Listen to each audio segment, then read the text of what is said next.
Hello mga kakusina! Welcome back to my channel. My name is Pia Besmonte at ito ang kusina ni Nenoy.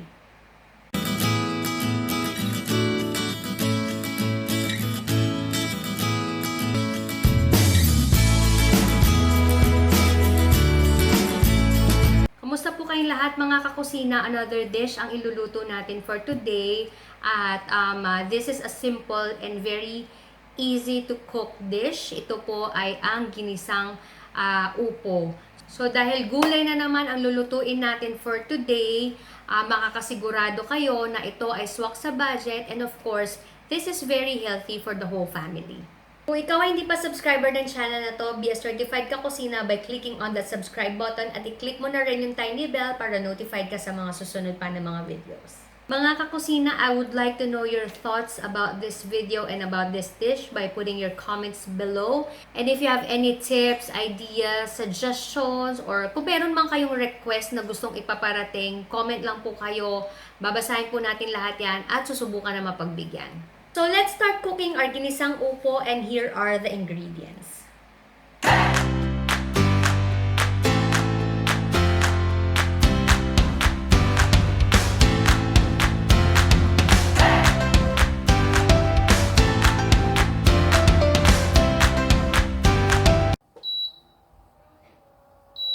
Ayan, so habang pinapainit natin ang ating pan with oil, mag-chop na tayo ng onions.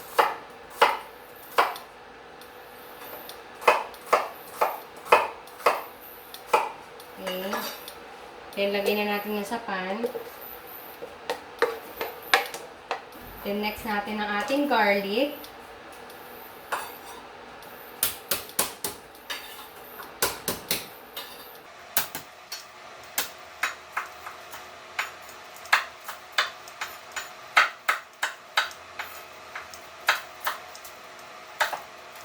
Chop lang yung garlic, then that's okay. So, kapag paluto na ang inyong onions, pwede nyo nang ilagay ang garlic. And then, pwede na tayo mag-start ng pag-chop ng ating kamatis. So, sinadya ko talagang damihan yung kamatis kasi gusto ko sa ginisang upo ay maraming kamatis.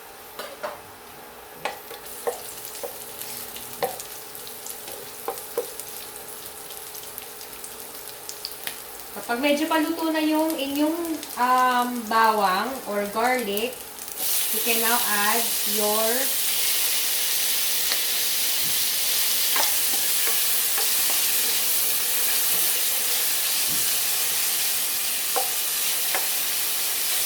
ayan.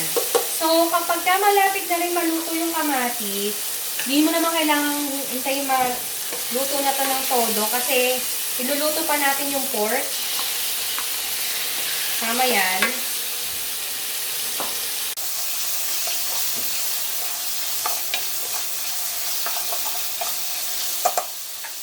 Season this with some salt. Kapag nagigisa kayo ng pork, always make sure, or kahit anong meat, always make sure na i-season nyo siya with salt and pepper.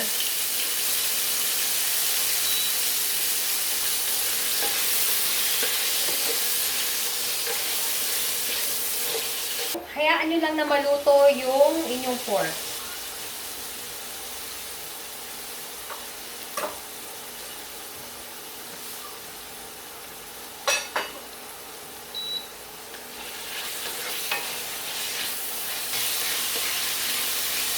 So, kapag naigisa nyo ng maigi yung pork, you can now add 1 cup of water. And then, you can just let it simmer hanggang sa lumambot yung ating pork.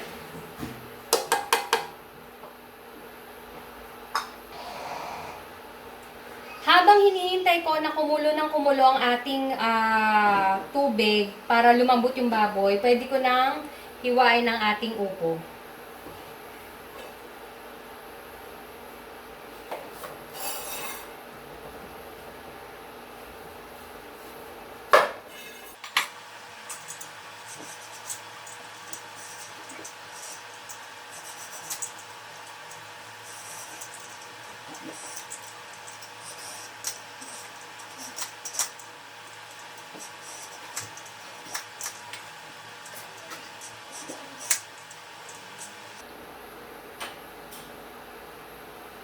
So, kapag nakita nyo na merong umangat na mga bula, pwede nyo yan tanggalin. Kasi hindi naman natin yan kailangan sa pagluluto.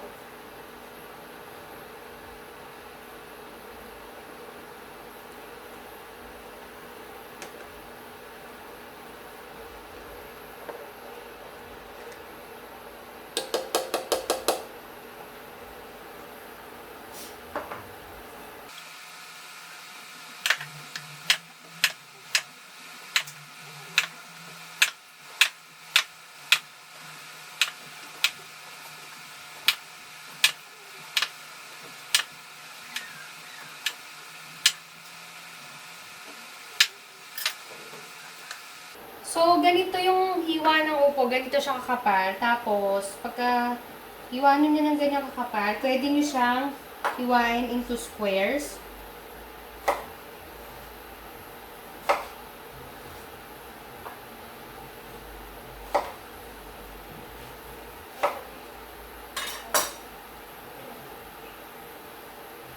Ganito yung sample cut ng upo nyo.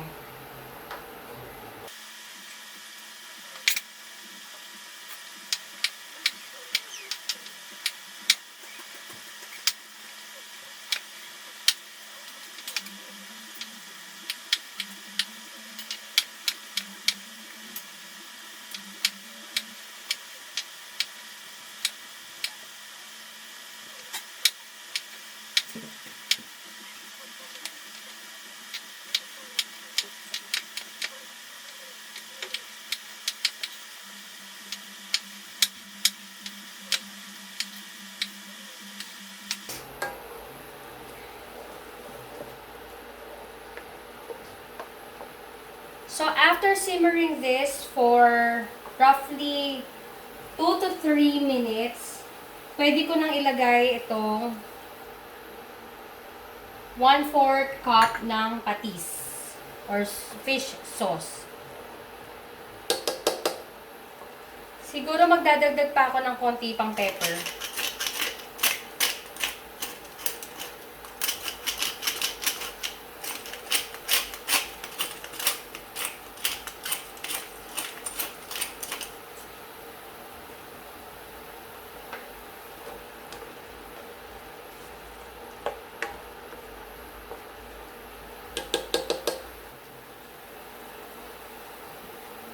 So, kapag malambot na ang inyong pork at tapos nyo nang hiwain ang inyong upo, pwede nyo nang ilagay ang inyong gulay na upo.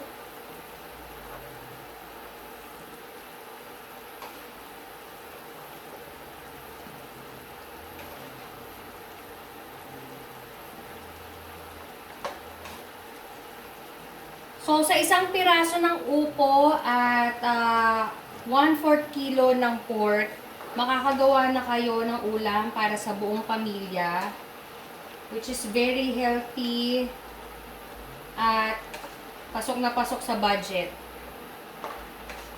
At higit sa lahat, napakasimple lang gawin.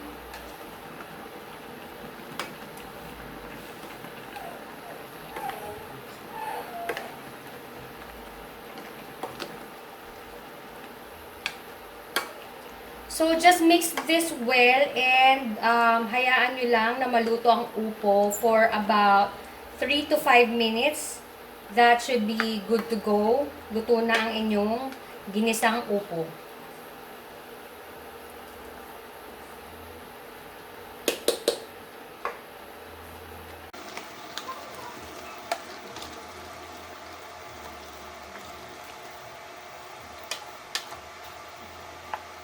So, after simmering this for 5 minutes, pwede na tayong mag-plate at pwede na tayong kumain ng ating ginisang upo.